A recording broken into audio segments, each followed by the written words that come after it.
मैं बस इतना कह रहा हूँ डियर कि अगर तुमने हमारी अगली ट्रिप पर एक और लगेज बढ़ा दिया तो हमें बड़ी बोट की जरूरत पड़ेगी। हाँ? हमारी शिप टकरा किससे रही है? रेडार के हिसाब से हम चट्टानों की तरफ जा रहे हैं। आखिर मुझे लाइट हाउस क्यों नहीं दिख रहा? कोडी, यहाँ। बर्गर कैसे लेना पसंद करेंगे? प्लेट में लूंगा प्लीज। इमरजेंसी डिस्पैच क्या हुआ? बीकन को ऑन करो, मेरा शिप चट्टानों से टकराने वाला है। हाँ? डैनी, हेलीकॉप्टर लेकर फौरन जाओ, लाइट हाउस ठीक से काम नहीं कर रहा। असल में ऐसा नहीं है, बीकन की लाइट तब तक नहीं जलती जब तक उसके आसपास कोई शिप मौजूद ना हो। ये बकवास बेसिर पैर का आइडिया किसका था? आपका था मिस्टर मेयर, आपने ही एनर्जी बचाने के लिए ऐसा करवाया था। मैंने खुद उस सिस्टम को डिजाइन किया था। अगर बीकन की लाइट नहीं जली तो इसका मतलब कि आपकी शिप चट्टानों के पास नहीं है। फिक्र करने की कोई जरूरत नहीं है। सोए थे चार बॉट्स कहीं पर, जाने सालों बाद नई जगह पर बन चुकी थी पृथ्वी उनका नया घर। ऑप्टिमस प्राइम ने भेजा मिशन पर, सीखो इंसानों से करो की रक्षा, रहकर उनके साथ जीतो उनका विश्वास। हीरोज होंगे तुम्हारे साथी, पहचान न पाएंगे तुम्हें लोग बाकी। रेस्क्यू बॉस जाओ करो रेस्क्यू, इंसानों की करो मदद। रेस्क्यू बॉस जाओ करो रेस्क्यू, रेस्क्यू बॉस। जब कोरी है तो फिर किस बात का डर, रेस्क्यू बॉस का ऊंचा होगा सर। रेस्क्यू बॉस जाओ करो रेस्क्यू, रेस्क्यू बॉस।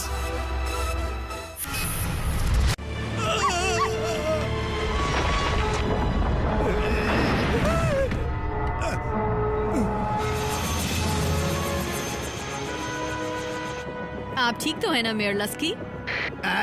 मैं ठीक हो सकता हूँ एक खास डॉक्टर से लंबी मुलाकात करने के बाद। ये साइंस के नाम पे धब्बा है। तुमने उस लाइट हाउस में जो भी आधा अधूरा सिस्टम लगाया है वो फेल हो गया जब मुझे उसकी जरूरत थी। टोस्ट? क्या? नहीं। साइंस में कामयाबी और नाकामी तो लगी रहती है, लेकिन मैं समझ नहीं पा रहा कि मेरे अंडर वाटर सेंसर्स को आपकी शिप की मौजूदगी का पता क्यों नहीं चला। अर्ली वार्निंग सिस्टम को बीच के पास किसी भी खतरे के हालात में पूरे शहर को अलर्ट करने के लिए डिजाइन किया गया है। और ये याद रखो कि कल पूरा शहर मिस ग्रिफिन रॉक कंपटीशन के लिए बीच पर मौजूद होगा, और मैं नहीं चाहता कि तुम्हारा ये कामयाबी और नाकामी का नाटक उसे बर्बाद करे। समझ गए तुम? समझ गया। टोस्ट? मैं फौरन इसकी छानबीन करता हूँ।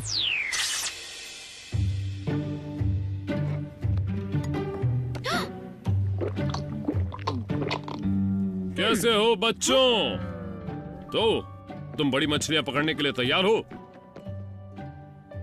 वो अब ये मत कहना कि तुम भूल गए थे, आज हमारी बर्न्स फैमिली की एनुअल फिशिंग ट्रिप है। इतनी जल्दी? ओह, ऐसा लगता है जैसे हमने पिछले साल ही तो वो की थी। ये एक परंपरा है, यही एक तरीका है जिसके जरिए मैं तुम सबके साथ काम के अलावा समय बिता पाऊंगा। जी डैड, मुझे नहीं पता। मेरा मतलब नालियों की फिर से मरम्मत करनी है। डैड, मैं जरूर चलता, लेकिन मुझे एक काम है, वही काम जिसके बारे में मैंने बताया था। फिर तो हमें ज्यादा मछलियां मिल जाएंगी, है ना कोडी? बिल्कुल। लेकिन बॉस का क्या होगा डैड? वो भी तो फैमिली है। आपके साथ इस सफर पर आने पर हमें गर्व हो रहा है।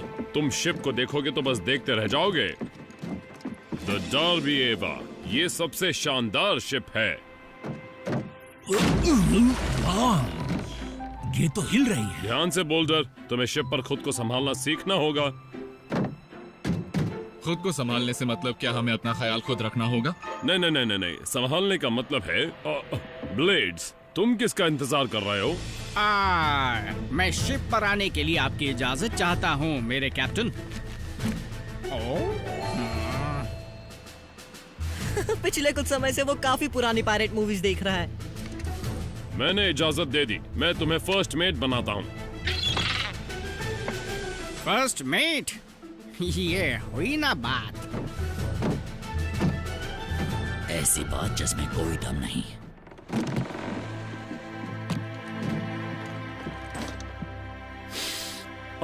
ये समुद्री हवा की खुशबू। चलने के लिए तैयार, सब संभल कर बैठ जाओ। अच्छा, फिर तुम इस क्रैंक को घुमाना और मछली को खींच लेना। और ये एक असली स्पोर्ट है। यकीन करो, मछली को पकड़ना इतना आसान भी नहीं होता। तुम्हारा मतलब वो नहीं चाहती कि उन्हें पकड़ा जाए? ऐसा नहीं है, लेकिन फिक्र मत करो, पकड़ने के बाद हम उन्हें फिर छोड़ देंगे। फिर तो ये समय और एनर्जी की सरासर बर्बादी होगी। देखो वहाँ डॉक है। वो डॉग ग्रीन की रिसर्च लैब है। रोबोट की तरह पेश आओ दोस्तों।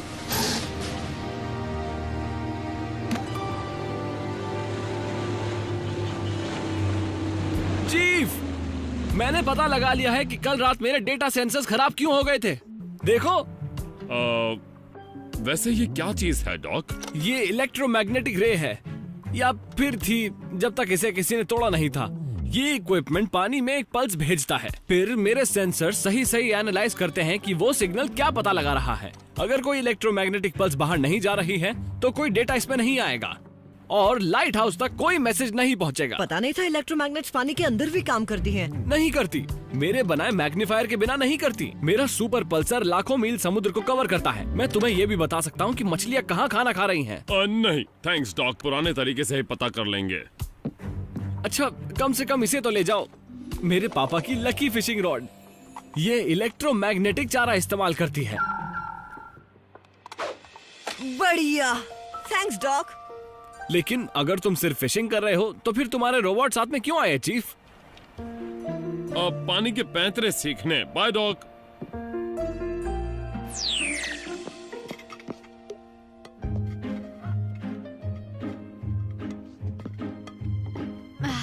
क्या हमें भी डैड के साथ जाना चाहिए था? नहीं।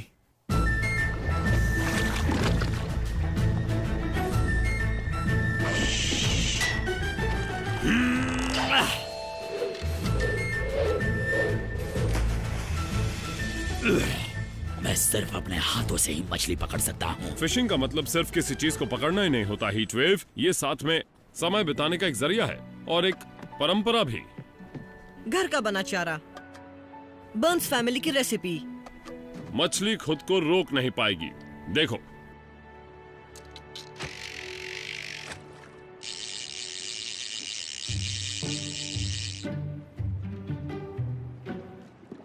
वो बड़े आराम से खुद को रोक रही हैं। इसे फिशिंग नहीं बल्कि वेटिंग कहा जाना चाहिए।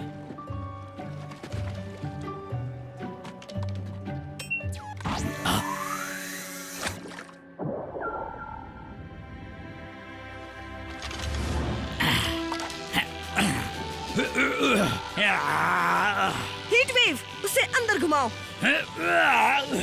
वो जो कुछ भी है काफी दमदार है। वो तो शार्क है, बहुत बड़ी शार्क। तुम्हें पक्का पता है यहाँ आसपास शार्क होनी नहीं चाहिए। वो यहाँ आ रही है। सभी लोग कुछ ना कुछ पकड़ लो। Heat wave.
अब समझ आया कि तुम फिशिंग को इतना पसंद क्यों करते हो। वो बहुत ही बड़ी थी, लेजर की आंखें थी, लोहे का शरीर था। शार्क्स में ये सब नहीं होता। लेकिन उसमें था। उसने डॉग की फिशिंग रॉड के छोटे छोटे टुकड़े कर दिए। हमारा पाला इंसान की बनाई हुई किसी चीज से पड़ा है। हमने उसे पकड़ने की कोशिश की थी, पर डाइहाइड्रोजन मोनोक्साइड ने हमें आगे बढ़ने से रोक दिया। मतलब कि हम डूब गए पानी में। मुझे तुम्हें तैरना सिखाना चाहिए था। तैरना वो क्या होता है? ये फिर कभी सीख लेना। अभी मैं ये जानना चाहता हूँ कि डॉग के सेंसर्स ने उस चीज को डिटेक्ट किया या नहीं। वो जरूर व्हाइट व्हेल है। अपनी आंखों को पूरा खोल कर रखो, ध्यान से देखो। क्या हम अगली बार कोई कॉमेडी मूवी देख सकते हैं?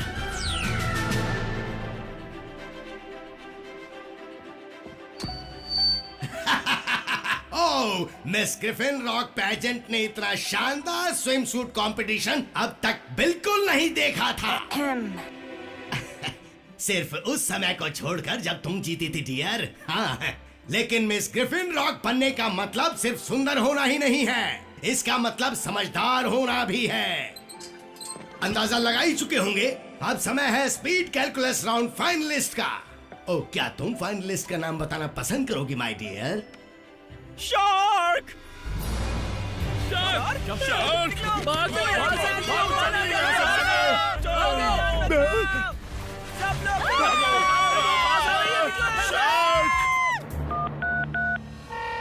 ग्रीन, मैंने तुम्हें वार्निंग सेंसर्स को ठीक करने का ऑर्डर दिया था ना? और मैंने कर दिए। शार्क है? मेरे पल्सर के हिसाब से पानी में कोई शार्क है ही नहीं, बस छोटी छोटी मछलियां हैं। चाहे जमीन आसमान एक क्यों न करना पड़े, पर पता लगाओ कि वो शार्क आई कहां से। कोई चीज मेरे सिग्नल को जाम कर रही है। आखिर ये हो क्या रहा है?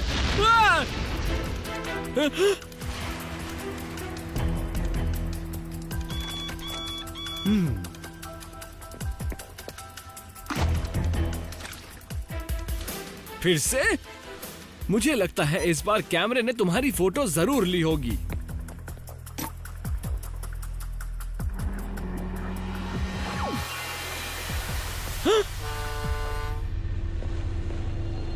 चीफ, मुझे आपको कुछ दिखाना है। ये असली शार्क नहीं है मिस्टर मेयर, लेकिन इस वक्त पानी से दूर रहने में ही समझदारी है। क्या बात है। हे डॉक, आपको लगता है सबमरीन के अंदर कोई है? सिग्नल को जाम करना, हमला करने का तरीका बदलना, ऐसा लगता तो है। मैं इमरजेंसी मैरीटाइम चैनल पर सबमरीन से कांटेक्ट करूंगा, इसकी तह तक जाने की कोशिश करता हूँ। जो भी उसे चला रहा है वो जरूर आपकी टेक्नोलॉजी को नापसंद करता है। मेरा मतलब पहले उसने आपके पल्सेस पर हमला किया, फिर आपकी फिशिंग रॉड पर। मेरी फिशिंग रॉड? हाँ, इलेक्ट्रोमैग्नेटिक्स। सबमरीन ने जिस पर भी हमला किया उसमें इलेक्ट्रोमैग्नेटिक पल्स थी। इलेक्ट्रोमैग्नेटिक पल्स ही जरूर उसे अट्रैक्ट करती है, लेकिन वो इन सबको रोकना क्यों चाहती है ये मुझे नहीं पता है। सबमरीन से कोई जवाब नहीं मिला। हमें उसके पायलट से बात करनी है तो हमें पहले उसे पकड़ना होगा। बदकिस्मती से मेरे सेंसर ज्यादा काम नहीं आएंगे। उस सबमरीन ने उन्हें जाम कर दिया और फिर तोड़ दिया। ऐसे में तो उन्हें ढूंढना मुश्किल हो जाएगा। नहीं, ऐसा नहीं है, ये बिल्कुल फिशिंग की तरह है डैड, बस सही चारा डालने की जरूरत है।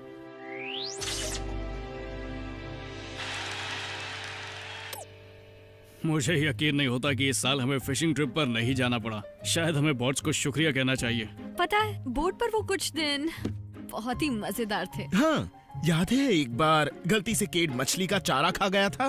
वो बुरा नहीं था। हे, तुम्हें याद है जब तुम्हें लगा था कि तुमने उस नायब मछली को पकड़ लिया? ओ, और डैड तुम्हें बताने की हिम्मत नहीं जुटा पाया कि वो एक जूता था। अगर हम उनसे डॉक पर मिल लें तो वो भी समय बिताना ही होगा ना? कोशिश कर सकते हैं।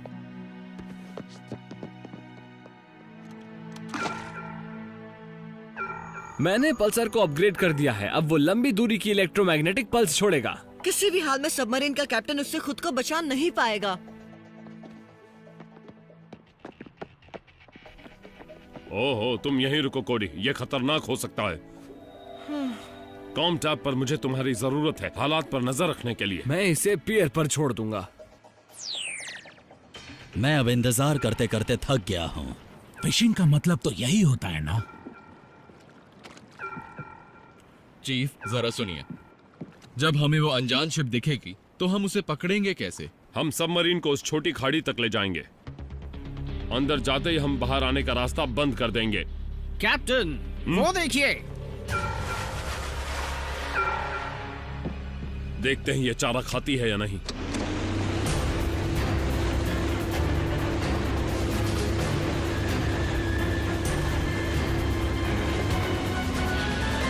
चीफ, सबमरीन ने अपना रास्ता बदल लिया है।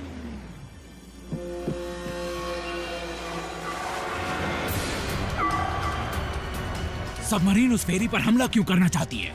सबमरीन को कुछ और अच्छा मिल गया है। अब ये मत कहो कि फेरी इलेक्ट्रोमैग्नेटिक्स यूज करती हैं। वो उसके स्टीयरिंग मॉड्यूल में है, जो हल में गहराई में लगा है। लेकिन अगर सबमरीन उस शिप के हल से टकरा गई तो वो शिप सीधा डेवी जोन्स के लॉकर में पहुंच जाएगी।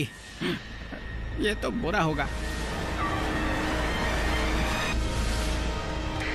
Chief Burns to Griffin Rock ferry, टक्कर के लिए तैयार रहो।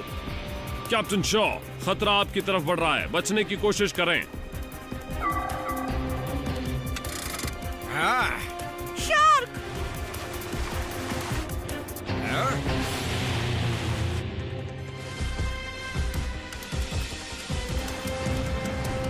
उसकी रफ्तार बहुत तेज है, फेरी आगे नहीं निकल पाएगी। हमें उन लोगों को फेरी से उतारना होगा।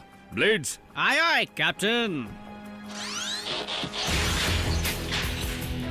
क्या हम किसी तरह उस सबमरीन को नहीं रोक सकते? पहले लोगों को बचाना है। हीटवेव, याद रखो, सब्र रखो।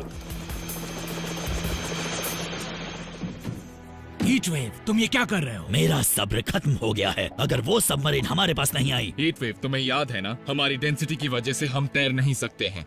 मेरा तैरने का इरादा नहीं है, मैं तो ड्राइव करूंगा।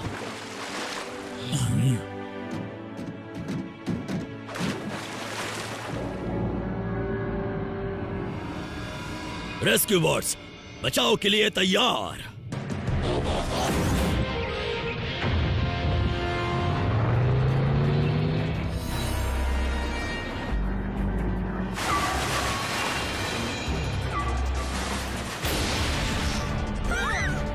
लाइफ बोट में जाओ।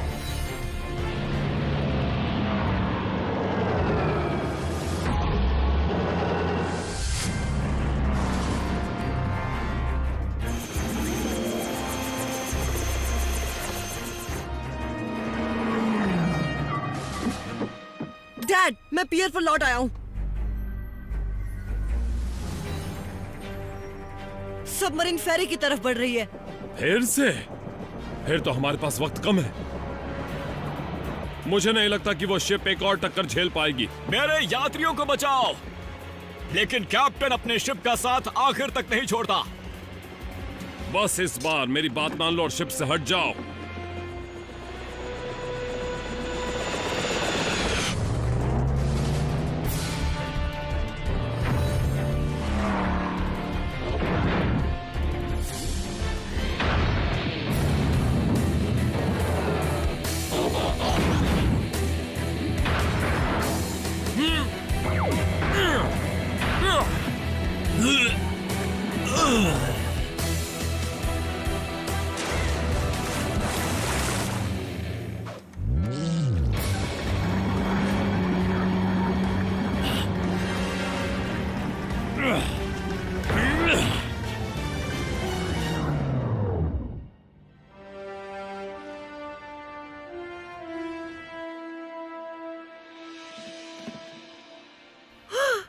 स्विमिंग सीखने का समय आ गया दोस्तों।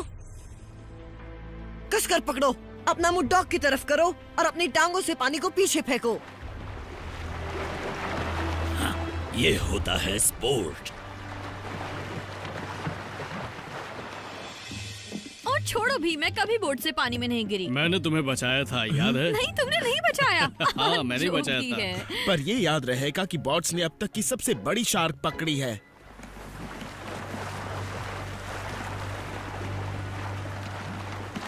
लगता है हमने एक मजेदार फिशिंग ट्रिप मिस कर दी। इस सबमरीन के पायलट सुनो, मैं ग्रिफिन रॉक पुलिस का चीफ बर्न्स हूँ। अपने हाथ ऊपर करके बाहर निकल आओ।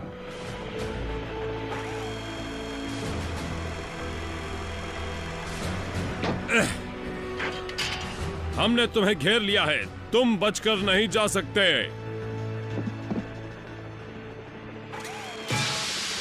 दरवाजे से छेड़छाड़, सबमरीन तबाह होने वाली है। डैड, आपको कुछ चाहिए? हाँ, मैं चाहता हूँ कि तुम यहाँ से चले जाओ। वाह, मुझे तो लगा था कि वो खुश होंगे। सबमरीन फटने वाली है, सब यहाँ से दूर चले जाओ। मैं इस आफत की जड़ को ले जाकर समंदर में 20,000 फुट नीचे फेंक आता हूँ। ब्लेड्स नहीं, इसमें बहुत खतरा है। घबराओ मत, मैं खतरों से नहीं डरता।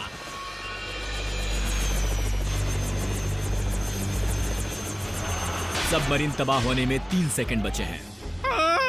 ये तो निकल ही नहीं रहा। 2 1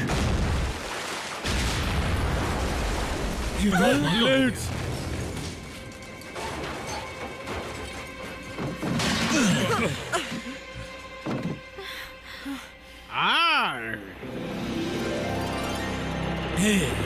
क्या बात है? तो उस सबमरीन को कौन चला रहा था डैड? वो जरूर खुद ही चल रही थी। लेकिन इसके पीछे कोई ना कोई तो जरूर होगा। किसी ने ऐसी सबमरीन बनाई और उसे इलेक्ट्रोमैग्नेट्स पर हमला करने के लिए प्रोग्राम किया। ऐसा कौन करना चाहेगा और क्यों?